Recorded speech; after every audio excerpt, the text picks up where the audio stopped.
찬송가 90장으로 찬송하시겠습니다. 90장 찬송입니다. 주 예수 내가 알기 전 날 먼저 사랑했네. 그 크신 사랑 나타나 내 영혼 거듭났네.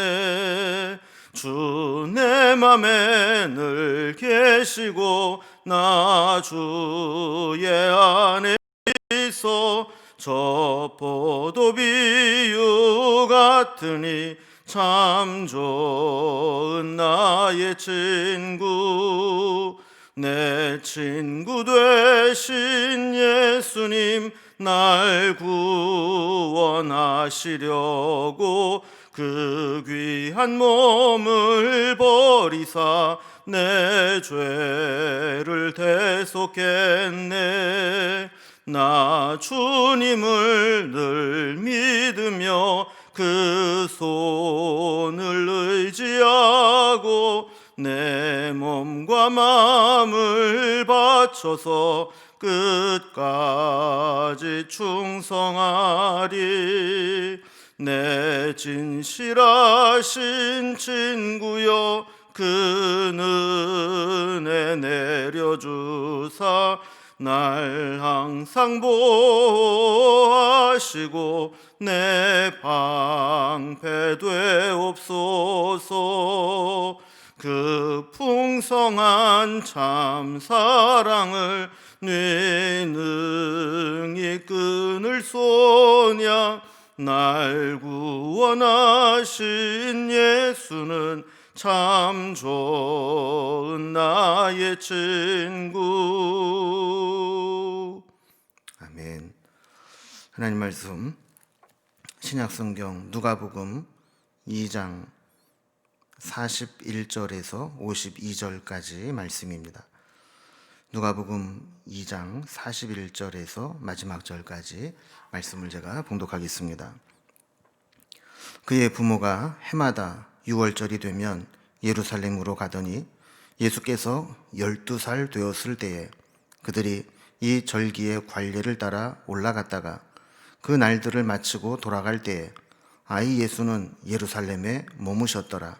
그 부모는 이를 알지 못하고 동행 중에 있는 줄로 생각하고 하루 길을 간 후 친족과 아는 자 중에서 찾되 만나지 못하매 찾으면서 예루살렘에 돌아갔더니 사흘 후에 성전에서 만난즉 그가 선생들 중에 앉으사 그들에게 듣기도 하시며 묻기도 하시니 듣는 자가 다 지혜와 대답을 놀라게 여기더라.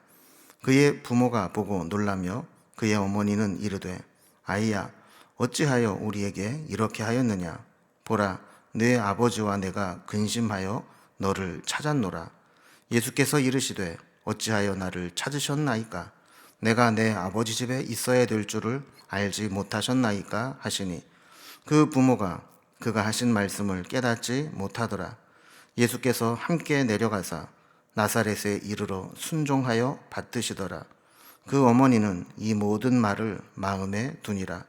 예수는 지혜와 키가 자라가며 하나님과 사람에게 더욱 사랑스러워 가시더라. 아멘. 누가는 다른 복음서와 달리 예수님의 유년 시절에 대해서 기록을 남겨서 누가복음에 보면 다른 복음서에서는 기록되어 있지 않은 예수님의 유년 시절에 대한 기록들이 남아 있습니다. 오늘 본문도 예수님께서 12살 되셨을 때에 있었던 일이라고 하면서 예수님의 유년 시절을 보여주고 있죠. 우리가 이제 자녀들을 키우다 보면 이제 깜짝깜짝 놀랄 때가 있습니다.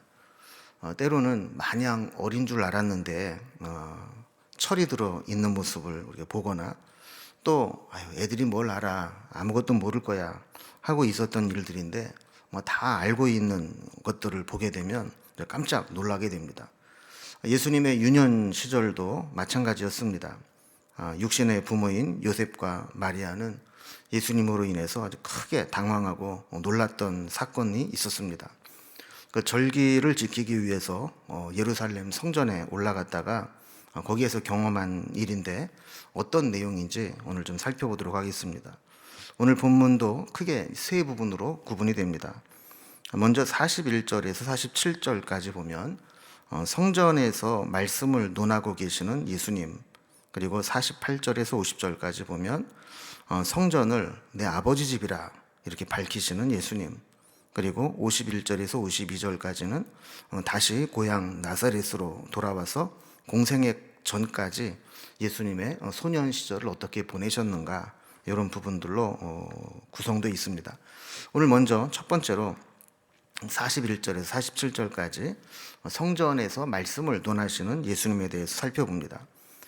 예수님의 가족은 유월절 절기를 지키기 위해서 예루살렘으로 올라왔습니다. 예수님이 12살이 되셨을 때 이 절기의 관례를 따라 올라왔다, 그랬습니다. 어제도 살펴본 것과 같이 예수님은 율법에 흠이 없게 하시기 위해서 율법의 관례를 다 지키셨습니다. 유대인 남자라면 1년에 3차례씩은 꼭 절기를 지키러 올라와야 됐던 것과 마찬가지로 요셉과 그의 가족들이 함께 성전에 절기를 지키기 위해 올라왔던 것이죠. 그런데 43절 이하에 보면 이해하기 힘든 상황이 벌어집니다. 절기를 마치고 돌아가는데 예수님은 돌아가는 일행 중에 없었고 혼자 예루살렘에 머물러 있었다는 겁니다. 이해가 안 되는 것은 44절과 45절에 읽어보면 계속 나오는데요. 동행 중에 있는 줄로 생각하고 하룻길을 간 후 친족과 아는 자 중에서 찾되 만나지 못하매 찾으면서 예루살렘에 돌아갔더니 그랬습니다. 성경학자들은 예루살렘에서 나사렛까지 보통 걸어서 가면 한 사흘길 정도 된다 그럽니다. 그러니까 한 3일 정도 걸린다는 거죠. 그런데 하룻길을 간 후에 예수님이 없다는 것을 발견했다는 것은 가는 길에 한 3분의 1 정도까지 다 가고 나서 그제서야 가만히 있어봐, 예수가 안 보이는 것 같은데, 이러면서 찾았다는 겁니다. 그래서 그들은 어디 친족들 틈에나 아니면 또래들 중에 있는지 한번 찾아봐 그러면서 열심히 찾았는데도 보이질 않습니다. 결국 예수님을 찾기 위해서 온 길로 되돌아가면서 예수님이 어디 중간에 있질 않은지 찾으면서 다시 예루살렘으로 올라옵니다. 우리가 아이를 키우다 보면 한두 번씩은 아이를 잃었다가 찾은 경우들이 다 있을 겁니다. 이때 그 찾을 때까지 그 짧은 기간이지만 얼마나 놀랍니까? 이들은 하룻길을 왔고 다시 되돌아가기 위해서 하룻길을 가게 되었다면 적어도 이틀이 지난 후에야 예루살렘에 돌아오게 되었고 그들은 사흘째 되던 날 예수님을 찾게 됩니다. 이 기간이 두세 달 혹은 2, 3년처럼 길게 아마 느껴졌을 겁니다.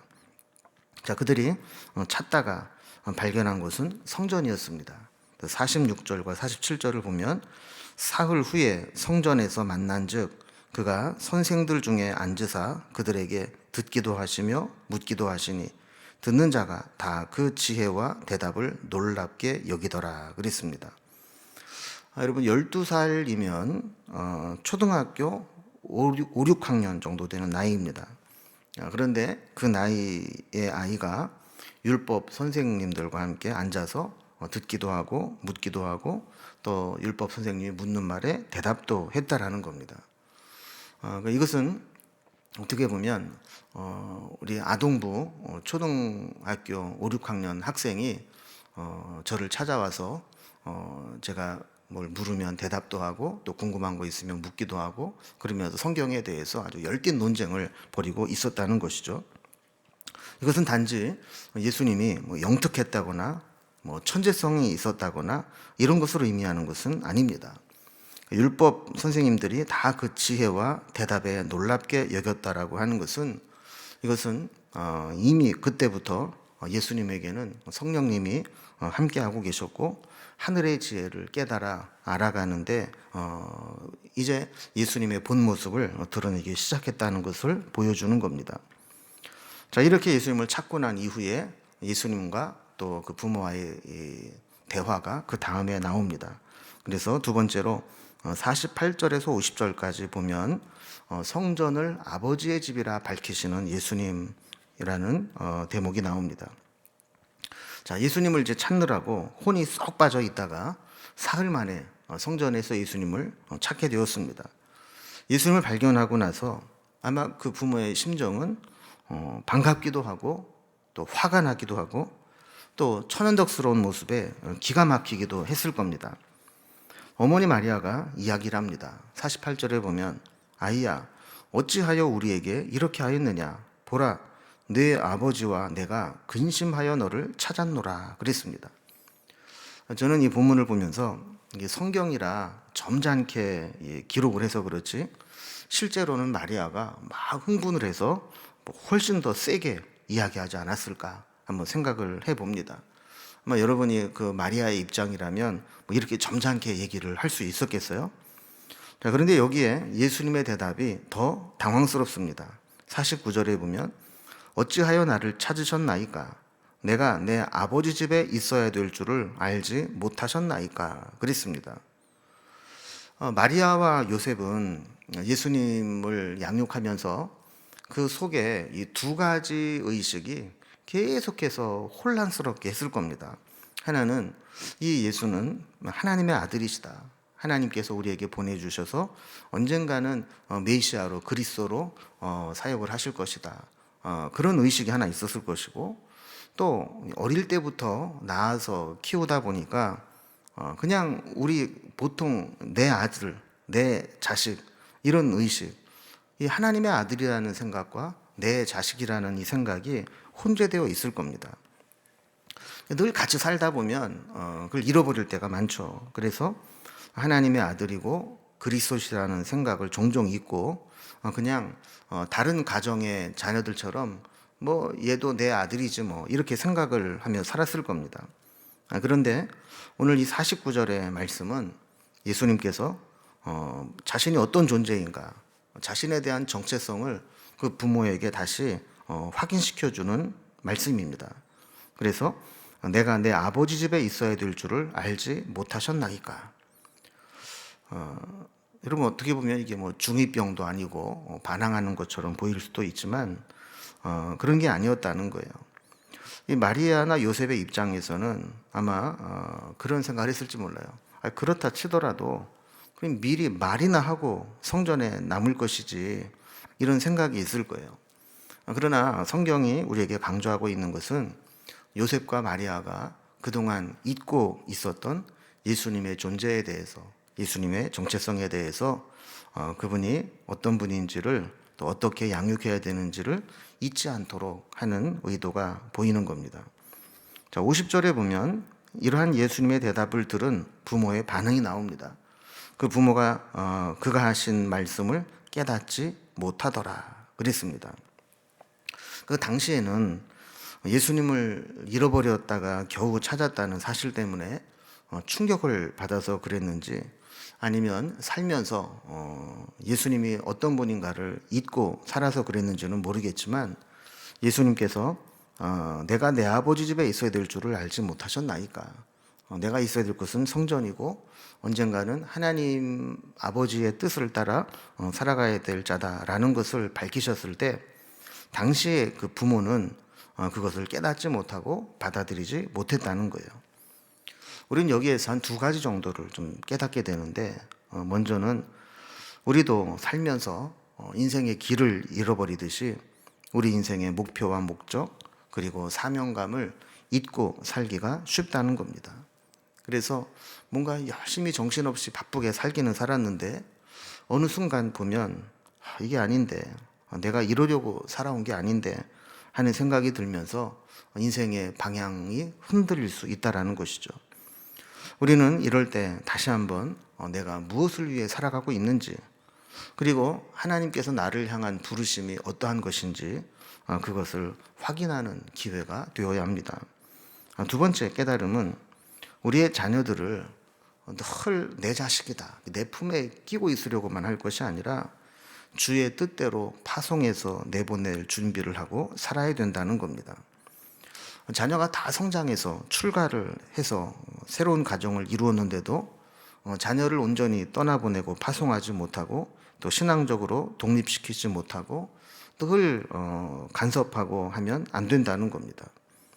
그러니까 데리고 살 때에는 신앙으로 독립할 수 있도록 양육하고 또 성장하여 독립하거나 가정을 이루면 주님 주신 사명을 이루는 가정이 될 수 있도록 기도하고 지원하며 그 가정을 이제 파송하는 의식을 가져야 된다라는 것이죠.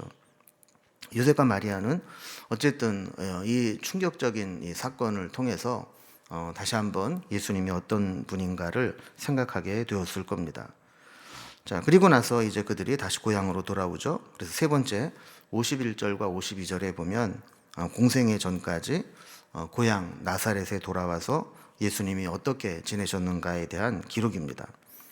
자, 이렇게 예루살렘에서 한바탕 난리가 있은 후에 그들은 다시 나사렛으로 돌아갑니다.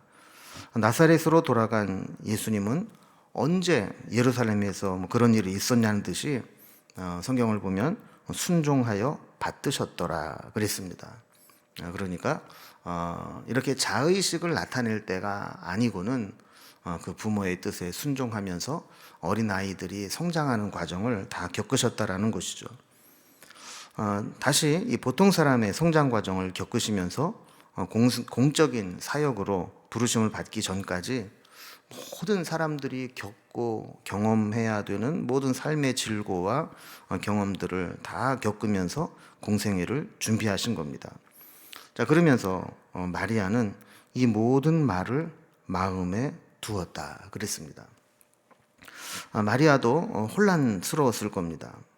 그러나 정신을 차리고 돌아와서 가만히 생각을 해보니까 그렇지, 내가 결혼하기 전에 하나님이 천사를 보내서 예수님의 수태고지를 하셨고 또 내가 세례 요한의 어머니를 또 만나서 또 그런 이야기를 나눴고 또 내가 해산하고 출산할 때 하나님이 천사를 보내서 그 사실을 알려주시고 동방박사를 보내고 또 목자들을 통해서 그런 메시지를 전해주시고 이런 것들을 아마 다시 생각을 했을 겁니다. 그래서 그는 다시 마음에 이 사건을 두면서 그렇지, 이 예수는 육신적으로는 내 아들이기도 하지만 성령으로 잉태된 하나님의 아들이고 하나님의 구원 사역을 이루실 분이지, 이것을 늘 마음에 두고 살아갔다라는 겁니다. 52절에 보면 예수는 지혜와 키가 자라가며 하나님과 사람에게 더욱 사랑스러워 가시더라 그랬습니다. 여러분, 이 말씀은 40절 말씀과 매우 유사하죠. 아기가 자라며 강하여지고 지혜가 충만하여 하나님의 은혜가 그의 위에 있더라.